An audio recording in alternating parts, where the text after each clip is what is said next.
Stars stretched endlessly beyond the observation window of the Endurance. Commander Jake stood alone on the bridge, his hands clasped behind his back as he watched the distant lights flicker against the darkness of space. He was 43 years old, and he had spent more than half his life traveling between those stars.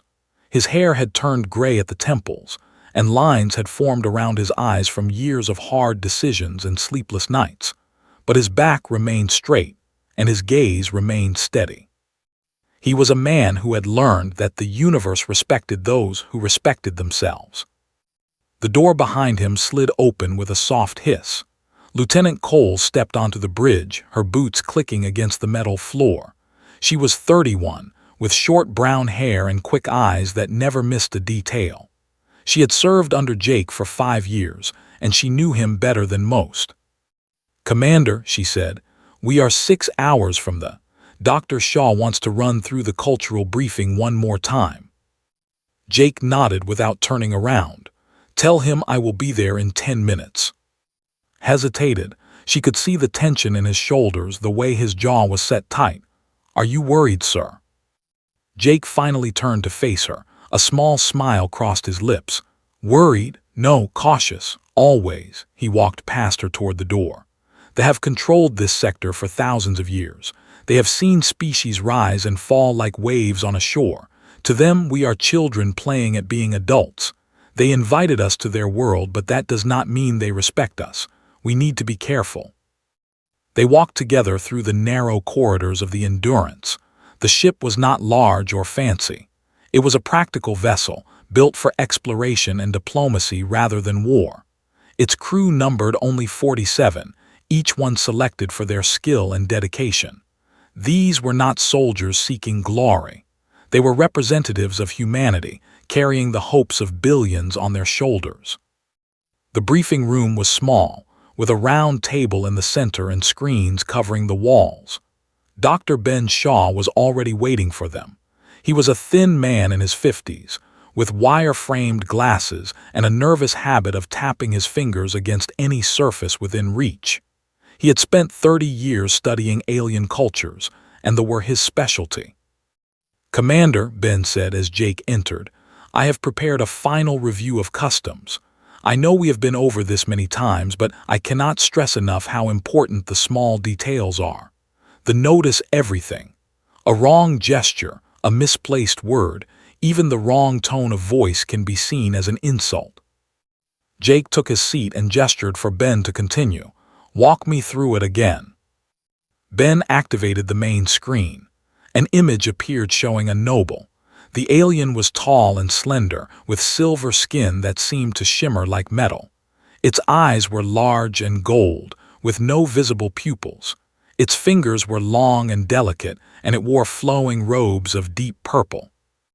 "They are an ancient species," Ben explained. "They achieved space travel when our ancestors were still living in caves. Their empire spans over 200 star systems, and they control resources that half the galaxy depends on. They are proud, often to the point of arrogance. They believe that age equals wisdom, and since humanity is young, they view us as inferior." Leaned forward. "Then why did they invite us at all?" Ben adjusted his glasses. "Curiosity, mostly. Humanity has expanded faster than any species in recorded history. We went from our first moon landing to interstellar travel in less than 300 years. That kind of growth is unusual. They want to understand us, and perhaps they want to use us. Minor species often serve the Empire in various ways." Jake's expression darkened. "We are not here to serve anyone." "Of course not," Ben said quickly. "But we must be diplomatic. They can offer us access to rare minerals, advanced technology, and trade routes that would take us decades to establish on our own. If we can form a partnership with them, humanity's position in the galaxy will improve dramatically." Jake was silent for a moment.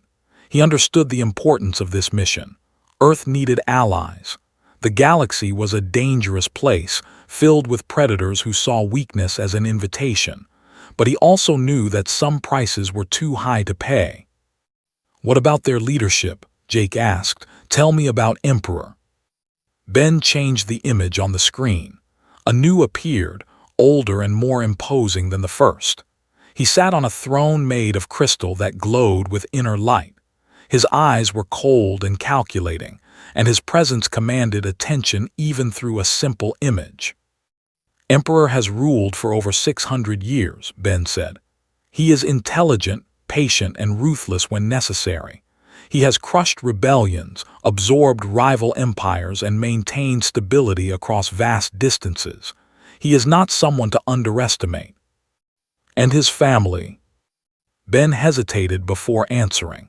"He has several children, but the one we need to be most careful around is his youngest daughter, Princess. She is 19 years old by our standards, though her species matures differently. She is known for being difficult, spoiled. She has never faced consequences for her actions, and she views lesser species with open contempt." Frowned. "Sounds like trouble." "She is," Ben admitted, "but she is also the Emperor's favorite. If she takes a dislike to us, it could ruin everything. My advice is to avoid engaging with her directly if possible." Jake stood and walked to the window. The stars continued their silent dance outside. He thought about Earth, about the billions of people who were counting on him to succeed. He thought about his own children, now grown, and the future they deserved. "We will be polite," Jake said finally. "We will be respectful. We will follow every custom and honor every tradition. But we will not beg and we will not grovel. If they want to work with us, they will do so as equals or not at all." Ben looked nervous. Commander, with respect, that attitude might be seen as arrogance by the... Jake turned to face him. "Then so be it. Humanity has fought too hard and come too far to kneel before anyone. We offer friendship, not servitude. If they cannot tell the difference, then perhaps they are not as wise as they believe." The room fell silent, and Ben exchanged glances but said nothing. They knew their commander, and they knew that once he made a decision, he would not back down. 6 hours later, the Endurance entered orbit around the planet was beautiful, covered in vast oceans of purple water and continents of white stone. Cities rose like mountains, their towers stretching toward the sky. Ships of every size and shape filled the space around them, a reminder of the Empire's power. Jake stood on the bridge, watching as a small shuttle detached from their ship. He and Ben would go down to the surface alone. There would be no guards, no weapons, just 3 humans walking into the heart of an empire that viewed them as insects. As the shuttle descended through the atmosphere, Jake felt a strange calm settle over him. He did not know what awaited them below. He did not know if they would succeed or fail, but he knew one thing with absolute certainty. He would not compromise his dignity for anyone, not even an emperor. The shuttle landed on a platform made of smooth white stone. Jake stepped out first, his eyes adjusting to the bright light of the sun. The air was thin and carried a strange sweet smell, like flowers mixed with metal. Around them, towers of crystal rose so high that their tops disappeared into the clouds. Everything was clean, perfect, and cold. A group of guards waited at the edge of the platform. They were tall, nearly 8 feet, and wore armor that seemed to flow like liquid silver. Their faces showed no expression as they watched the humans approach. Behind them stood a smaller in formal robes, clearly some kind of official. "Welcome to Prime," the official said. His voice was smooth but carried no warmth. "I am Counselor. I will escort you to the Emperor's court. Follow me and do not stray from the path." Jake nodded politely. "Thank you, Counselor. We are honored to be here." Studied him for a moment, his golden eyes unblinking. Then he turned and began walking without another word. The guards fell into formation around the humans, making it clear that this was not a request. They walked through corridors that seemed to stretch forever. The walls were covered with images and symbols that Ben whispered were records of history. Thousands of years of conquest and expansion, painted in colors that glowed with their own light. Jake noticed that in every image, they stood tall while other species knelt before them. The message was clear. Finally, they reached a massive doorway guarded by two soldiers in golden armor. The doors opened slowly, revealing a chamber so large that Jake could not see the far end. Thousands of nobles lined both sides of a central aisle, their robes shimmering in every color imaginable. At the far end, on a throne that seemed carved from a single massive crystal, sat Emperor. Jake had seen images of the Emperor, but nothing had prepared him for the reality.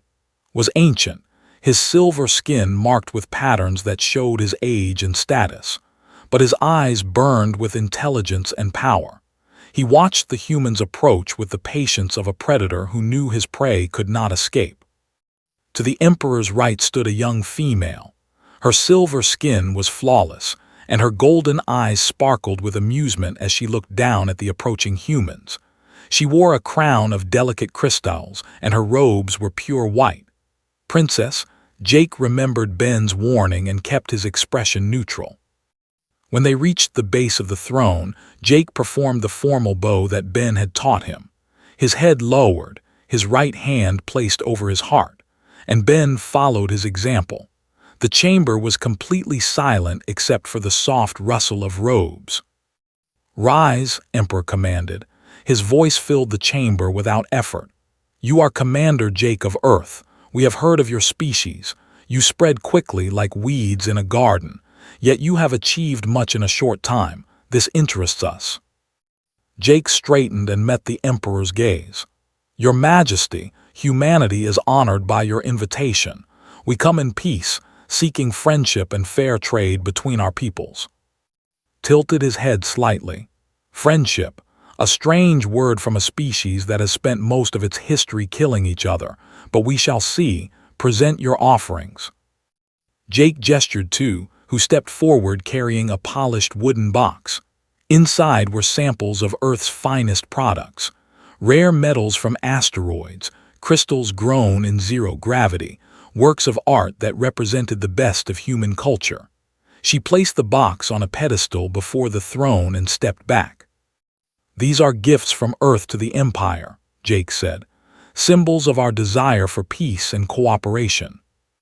Before the Emperor could respond, a sharp laugh echoed through the chamber.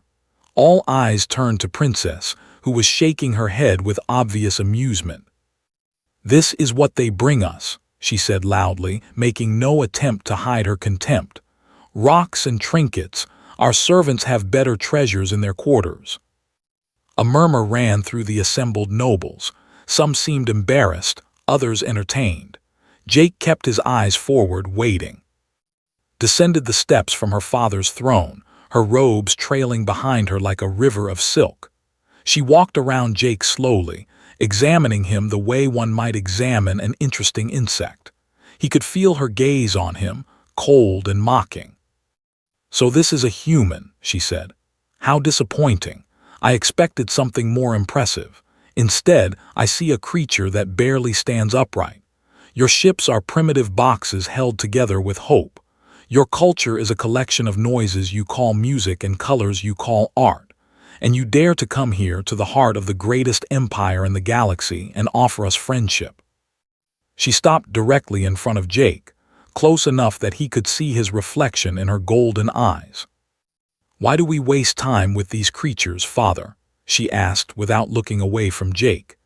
"They crawled out of mud only moments ago in cosmic terms. They have nothing to offer us except amusement at their foolishness." Jake remained silent, his face showed nothing.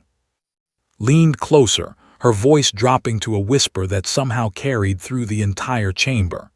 "And this one, their so-called commander, he smells of livestock, like the animals his ancestors used to pull their carts." Several nobles laughed openly. Others watched with anticipation, waiting to see how the human would react. Would he apologize, beg, cry? Jake took a slow breath. He thought about his mission, about the importance of this alliance.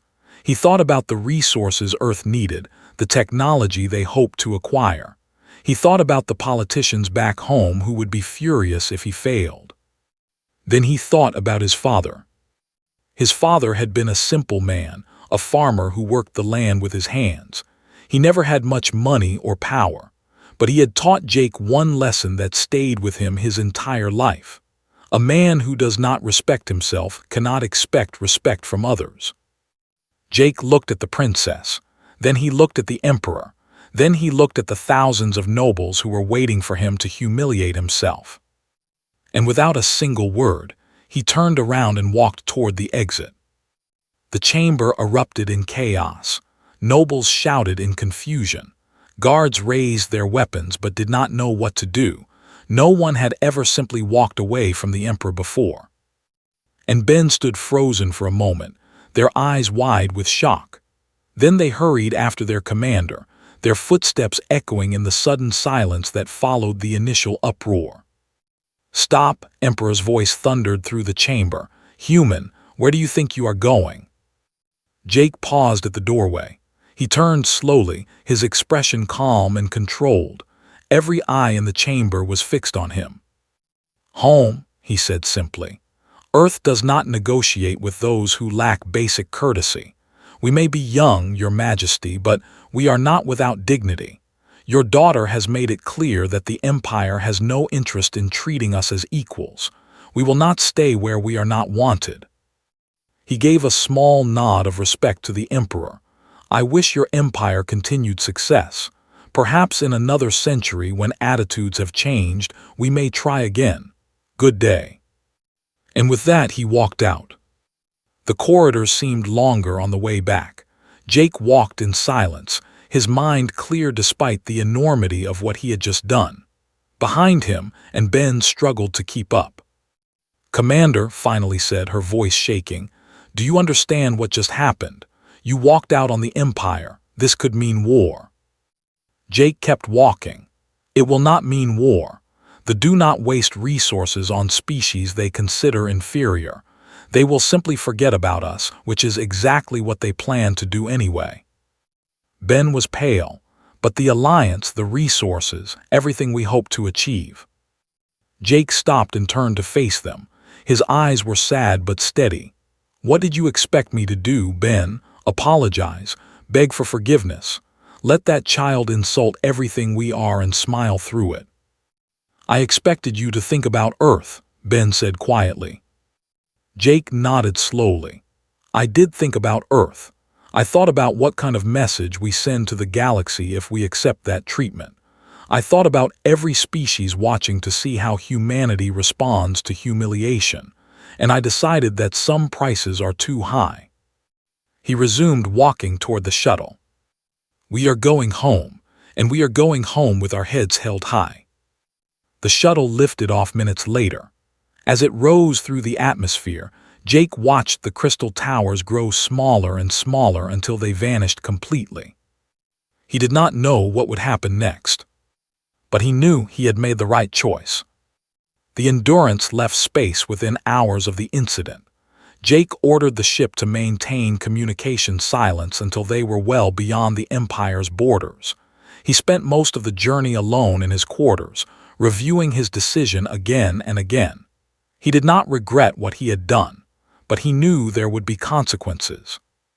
When they finally returned to Earth, Jake was summoned to appear before the Earth Alliance Council. The council chamber was a circular room in Geneva, filled with representatives from every nation on the planet. They sat in tiered rows, looking down at Jake as he stood alone in the center. Director, the head of the council, spoke first. Her voice was cold and controlled. "Commander, your mission was to establish diplomatic relations with the Empire. Instead, you walked out of the Emperor's court and returned home empty-handed. Do you have anything to say for yourself?" Jake stood at attention, his hands clasped behind his back. "Director, I have submitted a full report of the incident. Princess made it clear that they had no intention of treating humanity as equals. She insulted our species, our culture, and me personally.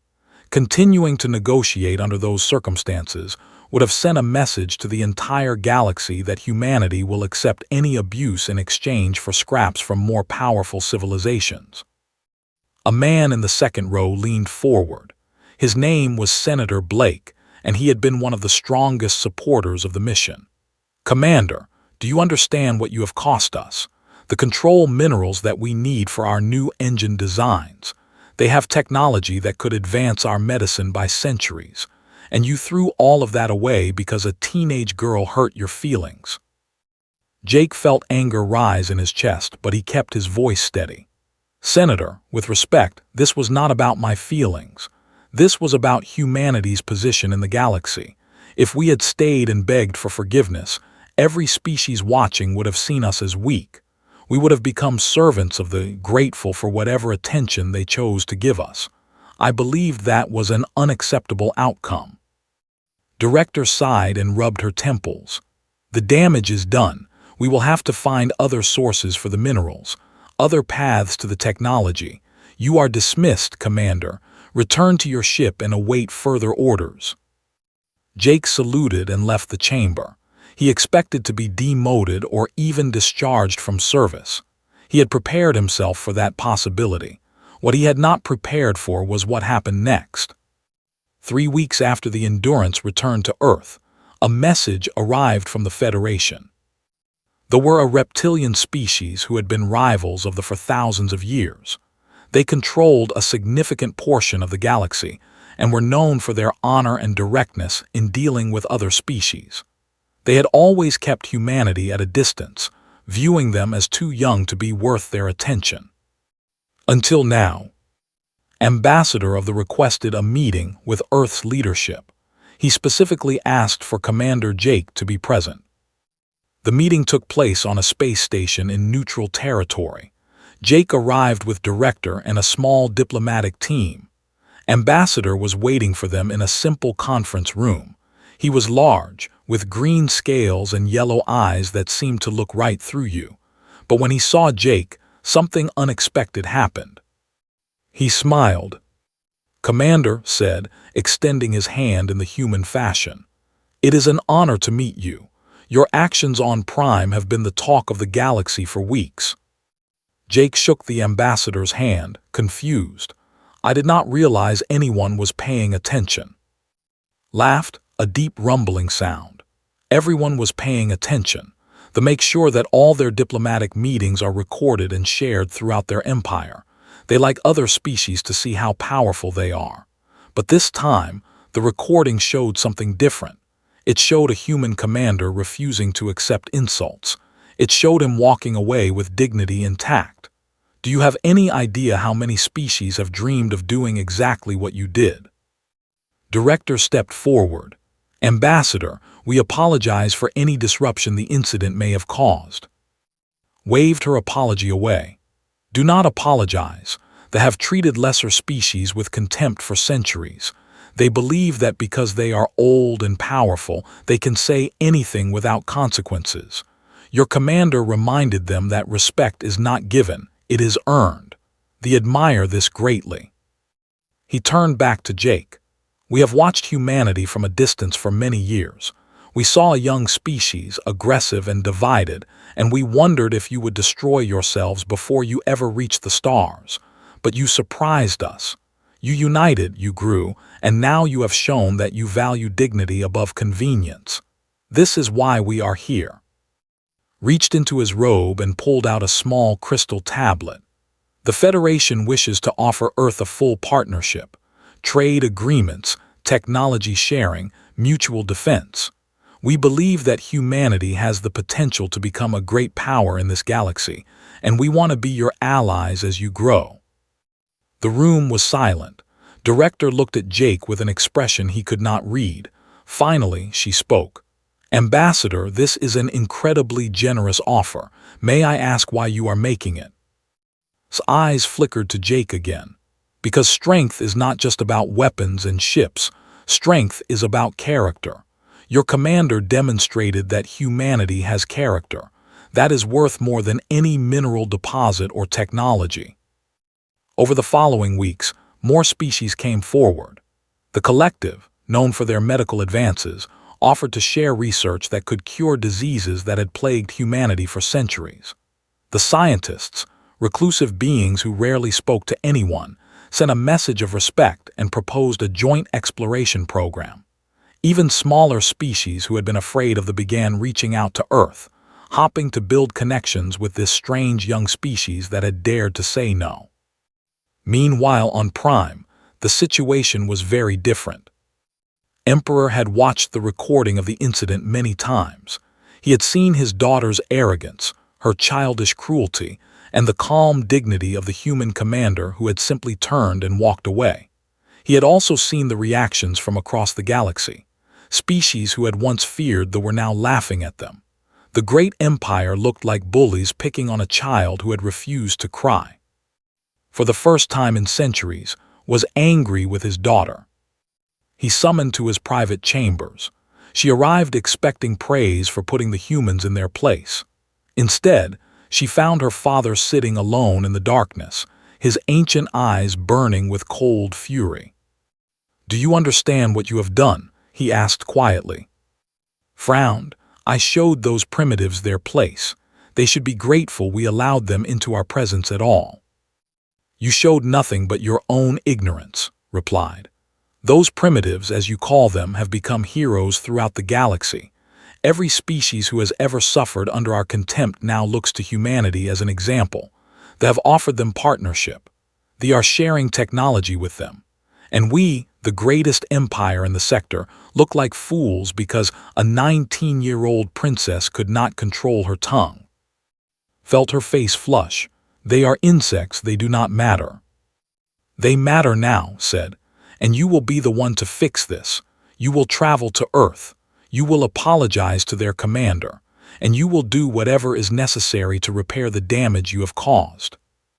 Apologize, could not believe what she was hearing. "To humans, I would rather die." Stood slowly. Despite his age, he was still terrifying when he wanted to be. "Then perhaps you should reconsider your priorities, because until this situation is resolved, you are no longer a princess. You are nothing. Now get out of my sight." Fled the chamber with tears streaming down her face. She had never been spoken to that way in her entire life. She had never faced consequences for anything she had done. Until now. And somewhere across the galaxy, Jake was returning to a hero's welcome he had never expected or wanted. He had simply done what he believed was right. Sometimes that was enough to change everything. 3 months passed after the incident on Prime. The galaxy continued to change in ways that no one had predicted. Humanity's reputation grew stronger with each passing day. The treaty was signed, bringing new opportunities and resources that Earth desperately needed. Other alliances followed, each one building on the story of the human commander who had refused to accept insults from the most powerful empire in the sector. Jake tried to return to his normal duties. He requested a simple assignment, exploring distant systems far from politics and diplomacy. But Earth Command had other plans for him. He had become too valuable, too recognizable to be sent to the far edges of space. Instead, he found himself giving speeches, attending meetings, and shaking hands with people he did not know. He hated every moment of it. One morning, Jake received a message that changed everything again. A diplomatic vessel had entered Earth's solar system. Princess was aboard. She was requesting permission to land. Jake read the message 3 times to make sure he understood it correctly. The same princess who had called him an animal that smelled of livestock was now coming to Earth. He did not know what to think. Director contacted him within the hour. "The council wants you to receive her," she said. "You were the one she insulted. It makes sense that you should be the one to hear her apology." "And if I refuse?" Jake asked. Was silent for a moment. "Then we will find someone else, but I do not think you will refuse. You are not that kind of man." She was right, and Jake knew it. He could not turn away from this no matter how much he wanted to. "Fine, I will meet her, but I will not make it easy for her. I would not expect you to." The meeting was arranged for a conference room in Geneva, the same city where Jake had been questioned by the council months earlier. He arrived early and sat alone at the long table, waiting. The room was simple, with white walls and plain furniture. No crystal thrones or golden decorations. Just a table, some chairs, and a window looking out at the mountains. When the door opened, Princess walked in alone. She wore simple robes of gray, nothing like the magnificent white gown she had worn on her. Her silver skin seemed duller somehow, and her golden eyes showed something Jake had never expected to see. Fear. She stopped a few feet from the table and stood there, looking at him. Jake did not stand or offer his hand. He simply watched her with the same calm expression he had worn on Prime. "You came alone," he said finally. Nodded. "My father stripped me of my guards and advisors. He said I needed to face this by myself." "Your father sounds like a wise man." "He is," she hesitated, then took a step closer. "May I sit?" Jake gestured to the chair across from him. She sat down slowly, as if she expected the chair to break beneath her. Her hands were shaking slightly. For a long moment, neither of them spoke. Jake sipped his coffee and waited. He was not going to make this easier for her. Finally took a deep breath. "I spoke poorly on Prime. My words were born of ignorance and arrogance. I insulted you, your species, and everything you represent. I am here to apologize." Jake set down his coffee cup. "Are you apologizing because you believe you were wrong, or because your father forced you to come here?" The question seemed to catch her off guard. She opened her mouth, closed it, then looked down at her hands. "Both," she admitted quietly. "At first I was angry. I thought my father was punishing me unfairly. I thought you were just a primitive creature who did not deserve my respect. But then I started to learn about your species. Really learn, not just what I had been told by tutors who wanted to please me." She looked up at him again. "Do you know how long it took my people to develop space travel?" Jake shook his head. 2 million years. From our first tools to our first ship that could travel between stars. 2 million years of slow, careful progress. Your species did it in less than 50,000. You went from caves to starships in the blink of an eye. That is not primitive. That is remarkable." Jake listened without interrupting. Her voice was different now, softer and more uncertain than the confident princess who had mocked him. "I read about your history," she continued. "Your wars, your struggles, your failures, but also your achievements. You split the atom. You walked on your moon. You cured diseases that killed millions. And through all of it, you never stopped reaching for more. You never gave up." She paused and took another breath. "I called you an animal. I called your culture savage. But the truth is, your species has accomplished more in your short existence than mine has in our last 1,000,000 years. We stopped reaching. We stopped growing. We became comfortable with our power and forgot what it meant to strive for something greater." Jake felt something shift inside him. He had not expected this. He had expected excuses, perhaps a forced apology delivered through clenched teeth. This was something different. "Why are you telling me this?" he asked. Met his eyes. "Because I want you to understand that my apology is real. I am not just here because my father demanded it. I am here because I was wrong, completely, deeply wrong, and I needed to tell you that myself." The room was quiet except for the soft hum of the air system. Outside the window, clouds drifted past the mountain peaks. Jake leaned back in his chair. He thought about the insults she had thrown at him. He thought about the humiliation he had felt in that crystal chamber, surrounded by laughing nobles. He thought about the long journey home, wondering if he had destroyed any chance of alliance between their peoples. And then he let it go. "Apology accepted," he said simply. Blinked, "That is all. No demands, no conditions, no punishment." Jake smiled slightly. "What would conditions accomplish? You recognized your error. You came here alone, without protection or privilege, to face someone you had wronged. That takes courage, more courage than most people have." He stood and walked around the table until he was standing in front of her. Then he extended his hand. "I am Jake. It is nice to meet you properly." Stared at his hand for a long moment. Then slowly, she reached out and took it. Her grip was uncertain, as if she was not sure she was doing it correctly. "I am just now," she smiled, but there was sadness in it. I do not think I am a princess anymore." "You might be surprised," Jake said.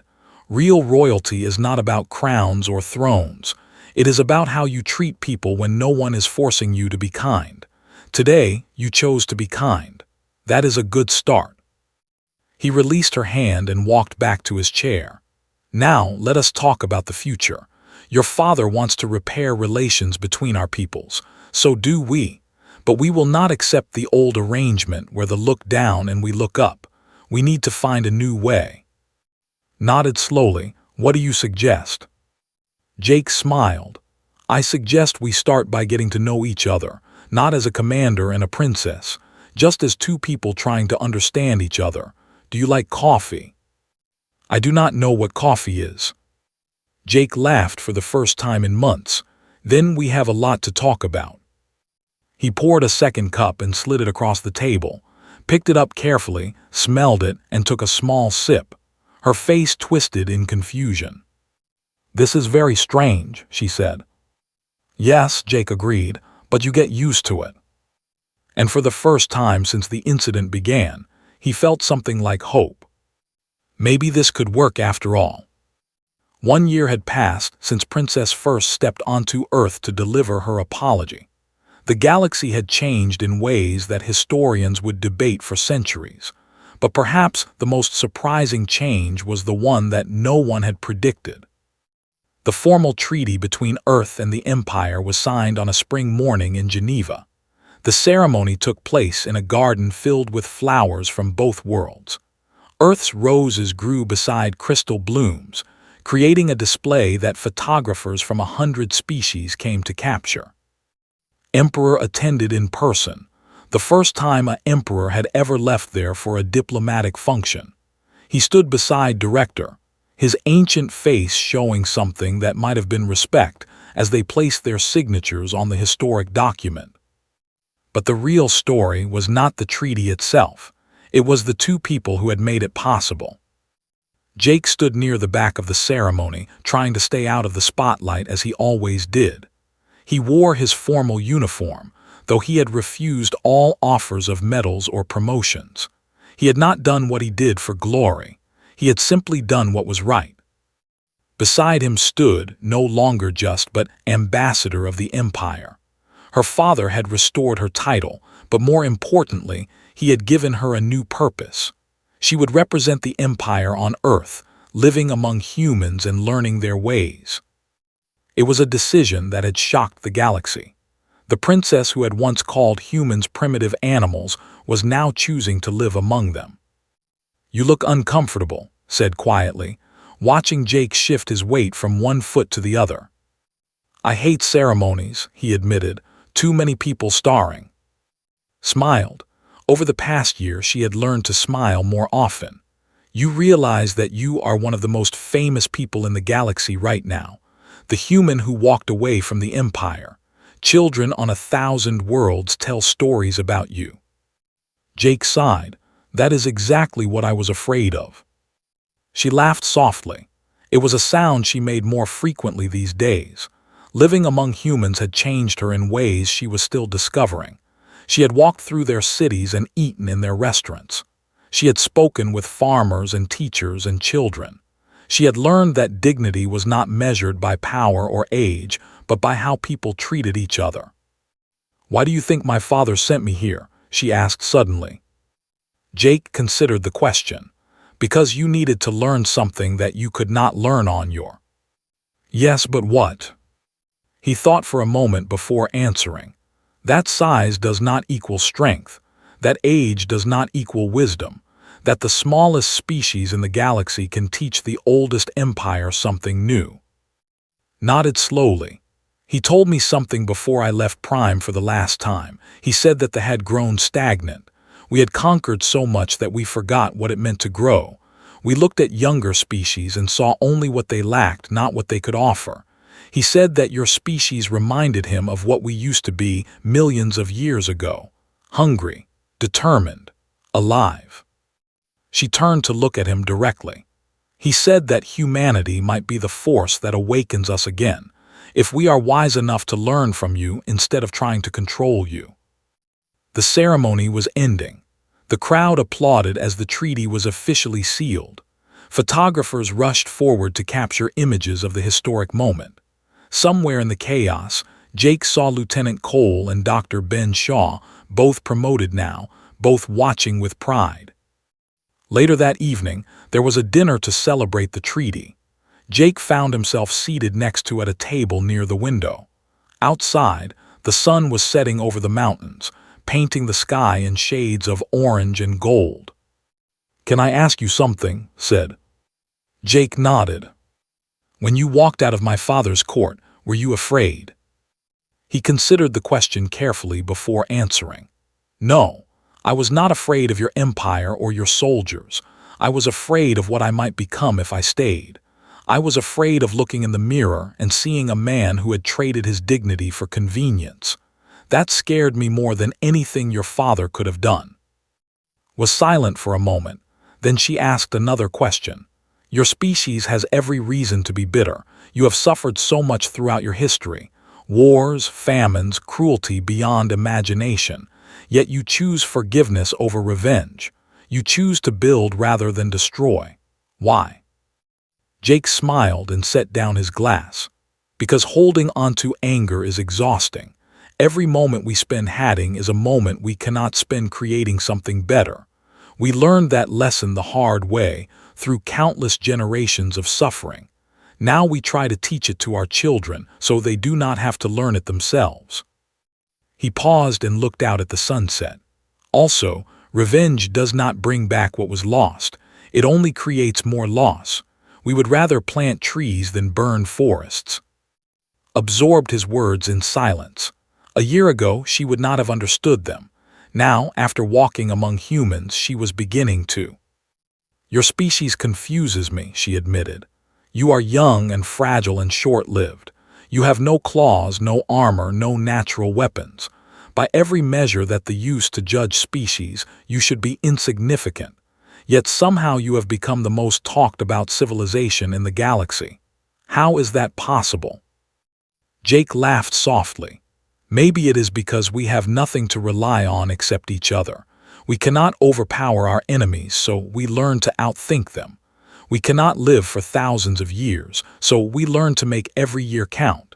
We cannot face the universe alone, so we learn to work together." He turned to face her. "Your species became powerful because you were born strong. Mine became powerful because we had no choice. We either figured out how to survive together or we died apart. That desperation made us creative. It made us stubborn. It made us refuse to give up even when every logical calculation said we should." Nodded slowly. "Perhaps that is what my father saw in you, the fire that we lost long ago." "Perhaps," Jake agreed. "Or perhaps he simply saw a species that would not be pushed around. Either way, I am glad we found a path forward together." The dinner continued late into the night. Speeches were given, toasts were made, and for one evening the divisions between species seemed to fade away. Humans sat together, talked together, even laughed together.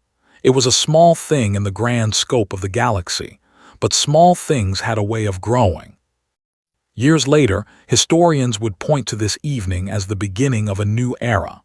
The alliance between Earth and the would reshape the political landscape of the sector. Other empires that had once dismissed humanity as irrelevant began to pay attention. Some sought friendship.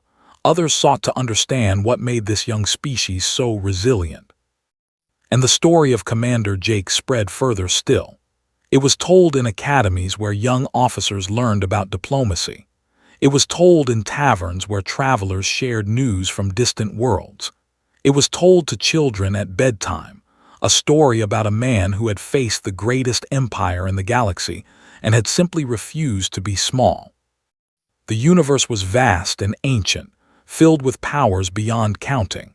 Species rose and fell like waves on an endless ocean. Empires that had lasted for millions of years crumbled into dust, while others were just beginning to rise. But humanity had carved out a place for itself, not through conquest or domination, not through weapons or wealth, through something simpler and more powerful. Through dignity. through the simple refusal to accept that being young meant being less, through the courage to walk away from a bad deal rather than accept humiliation, through the wisdom to forgive those who had wronged them once those wrongs were acknowledged. Jake returned to space eventually, commanding exploration vessels in the outer reaches of known territory. He never wrote a book or gave interviews about his experience. He preferred to let his actions speak for themselves. But sometimes, late at night, when the stars stretched endlessly outside his window, he would remember that moment in the crystal chamber. The princess's cruel words, the laughter of the nobles, the choice he had made. And he would smile, because he had proven something that the galaxy needed to learn. True strength was not in making others kneel. True strength was in knowing your own worth. And humanity, for all its flaws and failures, had never forgotten that lesson. The universe was beginning to understand why.